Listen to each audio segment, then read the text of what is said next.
Le projet qui nous a été confié porte sur comment contribuer en fait à l'augmentation ou à l'amélioration de la production des anacardiers, surtout dans le contexte des changements climatiques.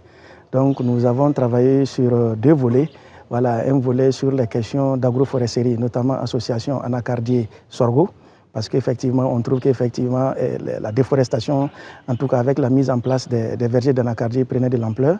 Donc ce projet va contribuer à améliorer et à promouvoir en fait la promotion de l'agroforesterie avec le sorgho à travers l'identification et la vulgarisation de certaines technologies, notamment l'élagage, voilà, pour effectivement améliorer la productivité du sorgho. L'autre volet également que le projet a étudié, c'était vraiment de mettre à la disposition des producteurs des plans vraiment résilients et productifs, en tout cas à la sécheresse, à travers effectivement l'identification de génotypes tolérants à la sécheresse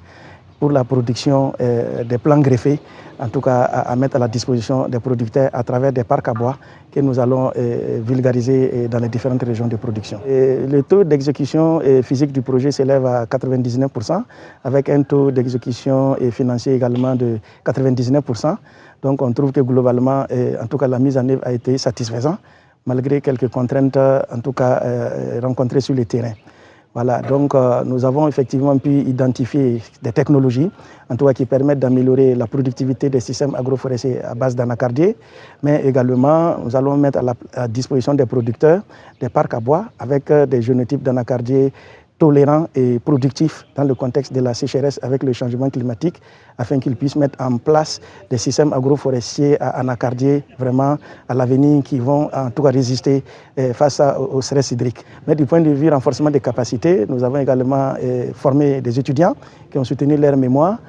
provenant de divers écoles professionnelles, mais également nous avons renforcé les capacités effectivement des bénéficiaires sur le terrain, sur les techniques de greffage, mais également sur d'autres aspects techniques afin qu'ils soient opérationnels pour mieux exploiter les parcs à bois que nous allons mettre à leur disposition en vue de produire des plants greffés pour la promotion de l'agroforesterie dans notre pays.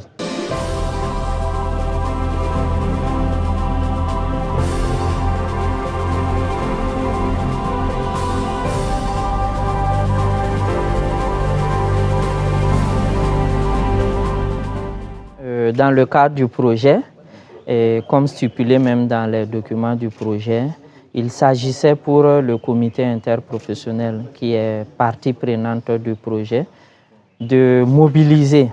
les acteurs à ce qu'ils puissent adhérer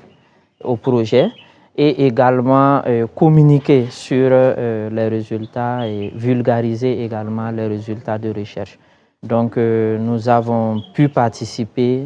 activement au projet que nous saluons et nous avons été impliqués du début jusqu'à la fin. L'objectif ici, c'est de multiplier la productivité et nous sommes rassurés et sûrs que les résultats de ce projet-là vont contribuer à augmenter la productivité. Notre souhait le plus ardent, c'est qu'on puisse communiquer sur ces actions de recherche-là, les résultats, que l'on puisse vulgariser les résultats de ce projet. Au cours de cette première journée, nous étions là pour voir l'état d'évolution de nos projets que nous avons financés en collaboration avec le CRDI et le Fonds RID. Donc ces projets sont arrivés à terme et c'est une évaluation finale que nous faisons pour pouvoir aller faire la clôture. Mais il faut le dire qu'à l'issue de la tournée de la journée, nous avons constaté que tous les projets ont été correctement exécutés et sont à un taux d'exécution global autour de 98% au plan technique qu'au plan financier. En tout cas, cela nous donne une très grande satisfaction.